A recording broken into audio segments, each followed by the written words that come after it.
Bien, dans cette vidéo, nous allons regarder comment trouver par le calcul l'expression d'une fonction affine ou alors l'équation d'une droite. Donc, comme tout à l'heure, pour l'équation d'une droite, c'est de la forme y égale mx plus p. Donc, dans une précédente vidéo, je vous avais expliqué comment lire graphiquement le petit m et le petit p. Ici, ce que j'attends, c'est que nous le fassions par le calcul. Donc, c'est évidemment un petit peu plus compliqué. Alors, donc dans l'exemple, je vous donne deux points A et B, et je vous donne leurs coordonnées, et je vous demande de trouver l'équation de la droite qui passe par les points A et B. Alors, par le calcul, on commence par trouver le coefficient directeur petit m. Pour ça, on utilise la formule que je vous ai donnée ici et que vous avez déjà dû rencontrer l'année dernière.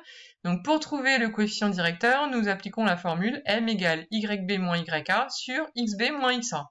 Attention, ce sont les y en haut et les x en bas. Faut pas confondre les deux. Sinon, on aura encore notre coefficient directeur, notre fraction à l'envers. Vous allez trouver l'inverse de ce qu'il faut. Alors, ici, notre point A a pour coordonnée 3, 2, et notre point B a pour coordonnée 2, 1. Donc, notre coefficient directeur, YB. Alors, ici, le YB, c'est ça. Ça, c'est YB. Ça, c'est XB. Il faut savoir repérer. Ici, nous avons XA. Je suis désolée pour l'écriture. Et ici, c'est YA. Voilà. Donc, nous remplaçons dans la formule m égale YB, donc YB 1, moins YA, donc 2, divisé par XB, donc 2, moins XA, donc 3. Ensuite, c'est juste une simplification. 1 moins 2, ça fait moins 1. 2 moins 3, ça fait moins 1. Et moins 1 divisé par moins 1, ça nous donne 1. Donc, nous avons trouvé notre coefficient directeur. Alors, c'est pas très difficile, en fait, il faut juste faire le calcul. On a juste à appliquer la formule pour trouver petit m.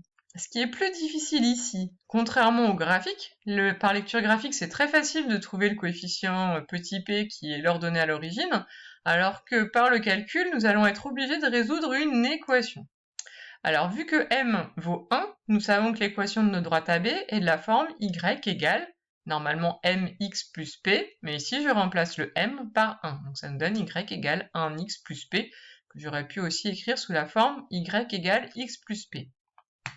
Après, on utilise soit le point A, soit le point B, au hasard. Donc moi, j'ai pris le point A, vous pourriez très bien prendre le point B, faire le même raisonnement. Donc vous n'arriveriez pas au même calcul, mais à la fin, on arriverait au même résultat. Heureusement. Alors, nous, on décide de prendre le point A. Donc, puisque le point A est sur la droite AB, ça veut dire que les coordonnées du point A vont vérifier l'équation de la droite. Donc, vous prenez les coordonnées de votre point A, qui sont donc 3, 2, et on remplace du coup dans l'équation, on sait que si on remplace le Y par le Y de A et le X par le X de A, on sait que ça fonctionne, puisque le point A est sur la droite. Donc c'est ce que je vous ai écrit ici, YA c'est égal à 1 fois XA plus P.